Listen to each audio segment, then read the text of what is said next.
Hello everyone, welcome to my YouTube channel Sarthik Explains. So in this video we will be looking after the recently approved classical languages by the cabinet. So let's look them into detail. Okay, before going that, a small reminder from my side that if you are new to this channel, then please like, share and subscribe to my YouTube channel. Okay, let's get into the details and facts now. So recently Union Cabinet has approved conferring the status of this classical language to Marathi, Pali, Prakrit, Assamese and Bengali languages. It was taken by the cabinet chaired by Prime Minister Narendra Modi ji. So if you look into the details of this, what happened and what is it all about. So we generally have till now we have 6 classical languages, and with the addition of these 5 classical languages, the total has been counted to 11. The already existing classical languages are Tamil, Sanskrit, Telugu, Kannada, Malayalam and Odia, and now the new ones are Marathi, Bengali, Assamese, Pali and Prakrit. Okay, so generally the first classical language to be included is that Tamil. Tamil was granted the status in 2004, and the last language to get it was Odia in 2014. So you can see here, this is actually Wikipedia's screenshot. It is Tamil language has been included in 12th October 2004, Sanskrit in 2005, Kannada in 2008 and Telugu in 2008 and Malayalam in 2013, and last Odia is in 2014. And from 2014 to 2024, no language have been included. There are many reasons for this. The criteria is also one of the main reasons. We will discuss that criteria in the later part of the video. The other 5 are Bengali, Assamese, Marathi, Pali and Sanskrit have been included on 3rd October 2024.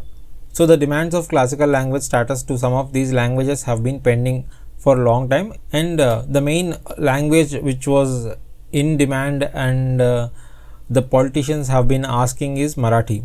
Okay, the Marathi, the then Chief Minister of Maharashtra Prithviraj Chauhan had set up a committee of language experts for this purpose in 2014 itself, and from then on the request has been given to center that to accord the status of classical language to Marathi, and there are the criteria has also been met.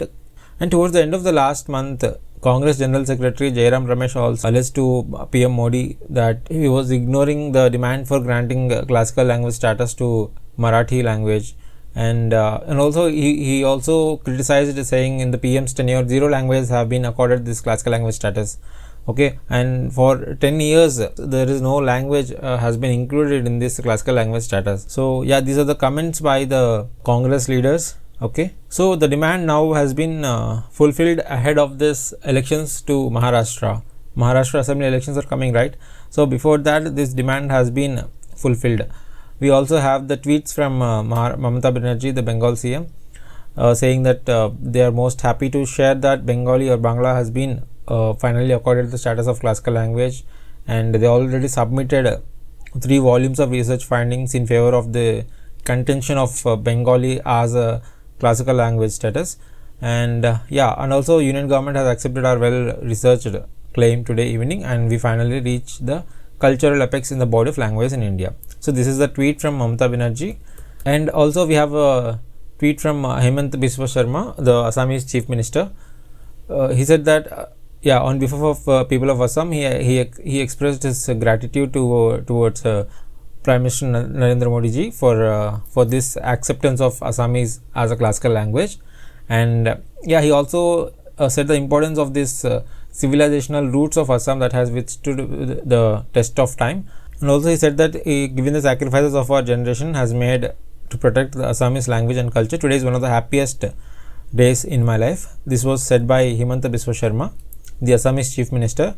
And let's look at the criteria for this classical language. What should be the criteria to accord the status of classical language to a language? So it was established by a linguistic experts committee. According to that committee, we have 4 distinct features that should be met before a language should be given a classical status. The first is antiquity. Okay, high antiquity, like the texts should be there in that language, and also the recorded history must span over of 1000 years. Okay, so this is the main criteria. There should be a history of 1000 years of scripture for this language, and a body of and the next one is ancient literature. A body of ancient literature texts or valued cultural heritage by generation of speakers must exist, and also knowledge text should be there. It's not about only poetry, it's all about the text should also include prose and epigraphical and inscriptional evidence. You might have heard these rock edict inscriptions,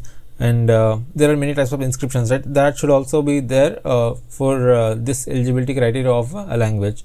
And the classical language and its literature, that should be distinct from its modern form, or it may have evolved into newer forms with possible discontinuity from its original structure.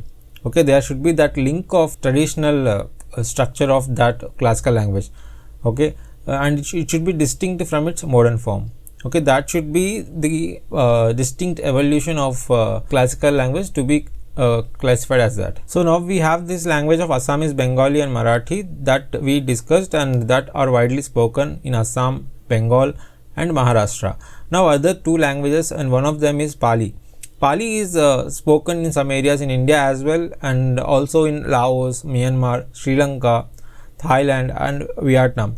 You might have heard in the history classes that Pali is scripture, or there is a use of this Pali language in ancient history, also ancient kings in their courts also this language has been used. Okay, and also it is a language of Buddha's sermons also, and is also taught in some universities, including those in Allahabad and Patna. These kind of universities also teach this Pali language. So let's talk about Prakrit also. So Prakrit has been in the ancient history books from a very long time. If you remember Gatha Saptasadi of attributed to King Hala, right? So that is also written in Prakrit literature. That's a great example of this Prakrit literature, Gatha Saptasadi. And also some Jain texts are also in the Prakrit language, the Agamas they say, right? And the history rituals of Jain texts are also written in Prakrit language. But Prakrit doesn't have any regional favorism or regionality or some ethnicity, right? So that's why now Marathi is considered as the demand for Marathi to include in classical language status is because they have a particular state and they want their language to be promoted. Okay, in that way this Prakrit and Pali don't have that promotion here. So they don't have this, they are not tied to any regional, national, ethnic or religious identity. So that's why the Prakrit has been left behind. It should be included way before, because they are older than literature of most of the languages designated as such. Okay, so now let's look into what are the benefits of inclusion of these languages into classical status. They'll get support from government, like they promote these classical languages and they establish institutions to develop these languages and also to do research on these languages. Like they have 3 central universities for promoting Sanskrit, and also a central institute of classical Tamil is there to facilitate the translation of ancient Tamil texts and the promotion of research. And there are several courses in these universities for students and also for Tamil language scholars. Okay, so we also have a center of excellence for studies in classical Kannada, Telugu, Malayalam and Odia languages. Okay, and also under these are all established under the Central Institute of Indian Languages in Mysuru. They added that new classical languages will also have national awards and chairs in universities and centers for promotion set up for them in due course. And not only that, they also try to preserve that text, and also they try to convert them into digitization, and the documentation and digitization of these ancient texts takes a lot of manpower also, right? In that way it can also create some employment opportunities also. So this is about this classical language status. So a small reminder that the 5 languages have been conferred the status of classical language: Marathi, Assamese and Bengali and Pali Prakrit. Okay, we already have 6 languages as classical status, and now with these 5 the total have become 11, and these languages are different from the 8th schedule languages that are official languages. So the 8th schedule of Indian Constitution deals with official languages in India. So they are 22. Okay, initially we have 14 languages initially, but again the remaining have been added, and now there are totally 22 official languages of India, and they are in 8th schedule. These are classical languages that we discussed till now. Okay, so the classical languages are 11 and official languages are 22. Fine. So that's it about this classical language and its status and its criteria. So if you like my content, then you can like, share and subscribe to my YouTube channel. Thank you for watching. Bye bye.